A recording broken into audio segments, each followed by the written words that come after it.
అందరికీ నమస్కారం మిత్రులారా. ఈరోజు శ్రీకృష్ణుడు మనకు చెప్పిన కర్మ సిద్ధాంతాలలో కొన్ని రహస్యాలను గురించి తెలుసుకుందాము. దీన్ని తెలుసుకోవడం కోసము ఒక చిన్న కథను తెలుసుకుందాము. పూర్వం సుధాముడు అనే వర్తకుడు ఒకడు ఉండేవాడు.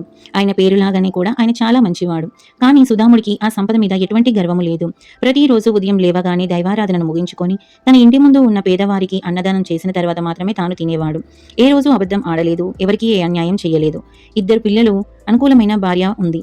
విధిరాత వల్ల అనుకోకుండా ఒకరోజు అగ్ని ప్రమాదంలో తన గోదాములు అన్నీ కోల్పోయాడు. తన వ్యాపారం అంతా నష్టపోయాడు.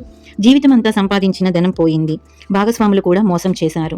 కష్టాలు ఇలా ఒకదాని తర్వాత ఒకటి రావడం జరిగింది. తన భార్య పిల్లలు కూడా ఒక ప్రమాదంలో ప్రాణాలు కోల్పోయారు.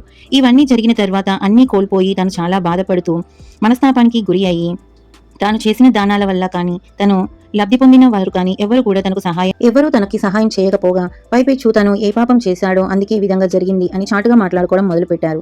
ఇవన్నీ మాటలు విని కూడా తను చాలా మనస్తాపానికి గురి అయ్యి అన్నింటినీ వదిలిపెట్టి అడవిలోకి నడుచుకుంటూ వెళ్ళాడు. ఆ అడవిలో తనకు ఒక సాధువు కనిపించాడు. ఆయన చుట్టూ ఉన్న ప్రశాంత వాతావరణం తనలోని బాధలన్నింటినీ తొలగిపోయాయి. ఆ సాధువు కూడా కనులు తెరిచి, రా సుధామా, నీకోసమే వేచి ఉన్నాను అని మాట్లాడాడు. స్వామి, నా పేరు మీకెలా తెలుసు అన్నాడు. నీ పేరు మాత్రమే కాదు, నీ మనసులోని ప్రశ్నలు కూడా నాకు తెలుసు. నేను ఏ తప్పు చేయలేదు, ఎవరికి ఏ అన్యాయం చేయలేదు. నాకే ఎందుకు ఇలా జరిగింది? కర్మ సిద్ధాంతం ఇలాగే ఉంటుందా అని అనుకుంటున్నావు కదా నువ్వు. నేను మంచివాడిని కాబట్టి మంచి జరగాలి, దానాలు చేశాను కాబట్టి ఎందుకు ఇలా అయ్యిందని. కర్మ సిద్ధాంతం చాలా సూక్ష్మమైనది. దాన్ని అర్థం చేసుకోవడానికి నేను నీకు ఒక కథ చెప్తాను, విను. ఒక శిల్పి శిల్పం చెక్కడానికి రాళ్లను ఉలితో కొడుతూ ఉంటాడు. ఆ రాళ్లు చాలా ఉలిదెబ్బల్ని తట్టుకుంటాయి. చివరికి ఆ ఫలితం మాత్రము ఒక భగవంతుని రూపం వస్తుంది. రాయికి భగవంతుని రూపాన్ని తెప్పించి దాన్ని గర్భగుడిలో పెట్టి పూజించబడుతుంది. ఈ విధంగా ఆ ఉలిదెబ్బలకు తట్టుకొని ఆ రాయి శిల్పంగా మారి పూజించబడుతుంది. మనం ఏ విత్తనం నాటుతామో అదే ఫలం లభిస్తుంది. మనము ఎన్ని జన్మలు ఎత్తామో మనకు అనంత జన్మలు. ఆ ప్రవాహంలో ఇది చిన్నది మాత్రమే. మనం 3 రకాల కర్మలను మోసుకొని వస్తాము. మొదటిది సంచిత కర్మ, రెండవది ప్రారబ్ధ కర్మ, మూడవది ఆగామి కర్మ. నీ గత జన్మలలో మనం చేసిన పాపాలు అన్నింటి ఫలితము సంచిత కర్మ, మనం ఈ జన్మలో అనుభవించవలసిన కర్మల ఫలితము. ప్రారబ్ధ కర్మ, ఈ ఒక్క జన్మలో మనం అనుభవించే కర్మలు. ఈ జన్మలో మనం ఎంత మంచిగా ఉన్నా మనం అనుభవించవలసిన పాపాలను అనుభవిస్తూనే ఉంటాము. నీ గత జన్మ పాపం వల్లనే ఇప్పుడు ప్రారబ్ధ కర్మ అనుభవిస్తున్నావు. ఈ జన్మలో మనం మంచి చేయడం, పూజలు చేయడము కూడా ఇవన్నీ మన భవిష్యత్తు కోసము మనం దాచిపెట్టుకునే ఆగామి కర్మ. నా కష్టాలను మార్చుకోగలనా అని అడిగాడు. బండరాయి లాంటి ప్రారబ్ధ కర్మను మార్చుకోవడానికి శ్రీకృష్ణుడు చెప్పిన కొన్ని కర్మ సిద్ధాంతాలను చూద్దాము. నిష్కామ కర్మ మొదటిది. ఫలితం ఆశించకుండా పని చేయటం. తాను పుణ్యం కోసమే కదా దానాలు చేశాడు. పని చేయడం వరకే మన హక్కు, ఫలితం ఆశించకూడదు. పనులు చేయడం వరకే మన కర్మ, దాని ఫలితం భగవంతుడికి వదిలిపెట్టాలి. మనం ఒక సాక్షిగా మాత్రమే ఉండాలి. దీనిని నిష్కామ కర్మ అని అంటారు. నన్ను అన్యాయం చేసిన మిత్రులను నేను ఎలా క్షమించాలి? నా భార్యా పిల్లలు లేని బాధ ఎలా తట్టుకోవాలి అని సాధువుని అడిగాడు. నీ గత జన్మ రహస్యం నీకు తెలియదు అని కళ్ళు మూసుకోమని చెప్పగానే ఆ సాధువు మహత్యం ప్రకారము తన గత జన్మ తన కళ్ళ ముందు కదలాడింది. ఒక యుద్ధంలో తాను మహావీరుడులాగా గోచరించబడినాడు. తను చేతిలో కత్తి పట్టుకొని యుద్ధం చేయసాగాడు. తాను ఎందరినో చంపినాడు. ఆ చంపిన వారే ఇప్పుడు ఈ జన్మలో తనను మోసం చేసిన స్నేహితులు. ఆ విధంగా ఈ జన్మలో తన స్నేహితులుగా వచ్చి తమ కక్ష తీర్చుకొని తనని మోసం చేసినారు. తనని గత జన్మలో చివరిగా వెనుక నుంచి వచ్చి పొడిచిన తన శత్రువు ఎవరో కాదు. ఈ జన్మలో తన భార్యగా ఉండి తనకు అన్ని సేవలు చేసి 2 పిల్లలకు జన్మనిచ్చిన తన భార్యనే ఆ జన్మలో తన శత్రువు.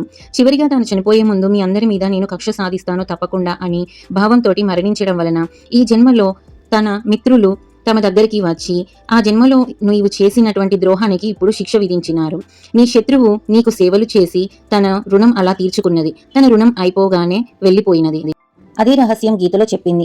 మనిషి శరీరాన్ని వదిలేటప్పుడు ఏమి ఆలోచిస్తామో అదే జరుగుతుంది. అదే ప్రకృతి చేసింది. మీ అందరినీ ఒకే చోట చేర్చింది. గత జన్మలో శత్రువులుగా ఉన్నవారు భార్యాభర్తలు తండ్రి కొడుకుల్లాగా పుడతారు. శత్రువు భార్యగా వచ్చి నీకు సేవ చేసి పిల్లలకు జన్మనిచ్చి తన రుణం తీర్చుకుంది. దీన్నే రుణానుబంధం అంటారు. ఈ సృష్టిలో ఒక వ్యక్తి మన జీవితంలోకి వచ్చాడంటే మనం రుణం తీర్చుకోవడానికి వస్తారు. నా భార్య, నా పిల్లలు అని బాధపడుతున్నావు. నీ కర్మగతి ముందు మనిషి చాలా చిన్నవాడు. మన భావోద్వేగాలు ఎలా, మోసం చేసిన స్నేహితులను ఎలా క్షమించాలి, వారిని తిట్టుకుంటే నీవు కొత్త కర్మను చేస్తావు. అదే ఆగామి కర్మ. నీకు కీడు చేసిన వాణ్ణి క్షమించి భగవంతునికి వదిలివేయి. కర్మబంధాల నుంచి తప్పించుకోవటం తెలుసుకో. చక్రబంధం నుంచి ఎలా బయటపడాలో తెలుసుకో. నేను కర్తను కాదు అనుకోవాలి. నేను అనేది అసలు దొంగ. ప్రకృతి గుణాలు తన పని తాను చేసుకోపోతుంది. కేవలం ఇవన్నీ గమనిస్తూ సాక్షిగా శరీరము ఉంటుంది. నాది అయినప్పుడు నేను అని అనుకోకుండా ఉండటం ఎలా అని సుధాముడు అడిగాడు. నేను అనే మాయ నుంచి బయటపడాలంటే ఎలా అని అడిగాడు.